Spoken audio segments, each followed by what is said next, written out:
The University of California Press has released a new edition of New York City Food Policy Center Policy Director Janet Poppendieck's book, Breadlines Knee Deep in Wheat, Food Assistance in the Great Depression, with a foreword by Marion Nestle and an epilogue updating the history of federal food assistance. Breadlines is the origin story for federal food assistance, for SNAP and WIC and commodity distribution and school lunch and the whole, or at least that's what I have argued. And in the course of planning for a new edition, the University of California Press said, well, you have to write something new because libraries won't buy a second edition unless there's something substantially different. And I wasn't going to revise it because it was history. I was right the first time. So what I did was write an epilogue, and the epilogue tries to look back over 80 years of food assistance in the United States and address the fundamental question of why have we gotten as far as we have, or why has food assistance been comparatively more acceptable to Congress, to the American people?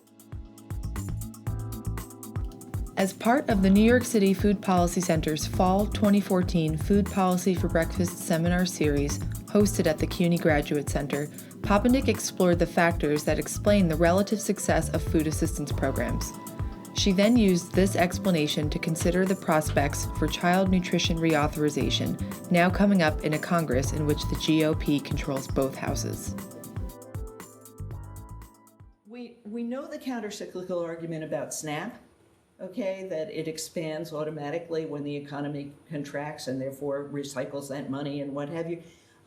It's also true for child nutrition programs, but in a different sense. It's not that the number of participants rises dramatically with a decline in the economy or a rise in unemployment, but that the percentage of kids eating free and reduced price.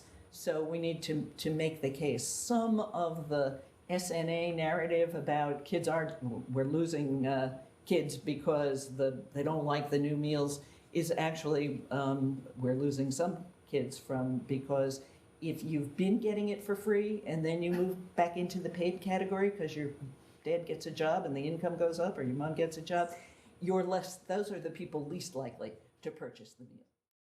Representatives from the advocacy organization NYC for CNR served as respondents, spurring discussion on what we can learn from the history of food assistance that can help us prepare to make CNR 2015 a victory for America's children.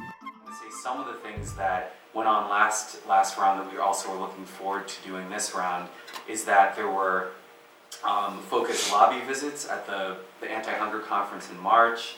There were sign-on letters to elected officials in city council and the Congress.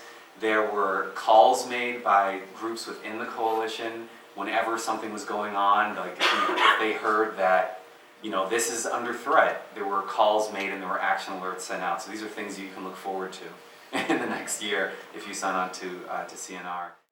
I see once again, and particularly in this Congress, where cost containment may trump all other priorities, the pressure for identifying the pay for.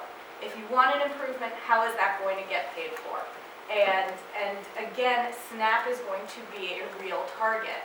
And it may not be across the board benefit cuts this time around. It may be other tweaks that, like Heat and Eat, that only affect a certain population, a subset, and that becomes much harder to fight, but that is going to siphon off the energies and attentions of anti-hunger advocates as this bigger CNR debate goes on to protect what, the Farm Bill programs that could be used as the piggy bank for the CNR improvements that public health and nutrition advocates are pushing for. And I don't know what the answer to resolving that dynamic is. I know here in New York, we've been unified in messaging, and that's been very good, and that's enabled champions like Senator Gillibrand, who now is in the minority and no longer in the majority party, to push ahead and to be really, front and center.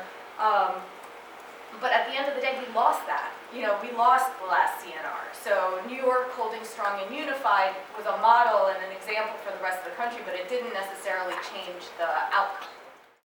And given the emphasis, Jan, that you've given on the farm to cafeteria and farm to school networks, and that part of the movement, while they were not monolithic, there was not total agreement. Say, for example, within the National Farm to School Network, there was a lot of energy around going to cash in lieu for commodities and allowing districts to opt out altogether. And so if commodities is seen as the way, like the only option, then I think that debate and that division is going to reemerge, and thinking in advance about how to address that, because the small school districts throughout the country may or may not be the most number of kids, but they are the most number of districts.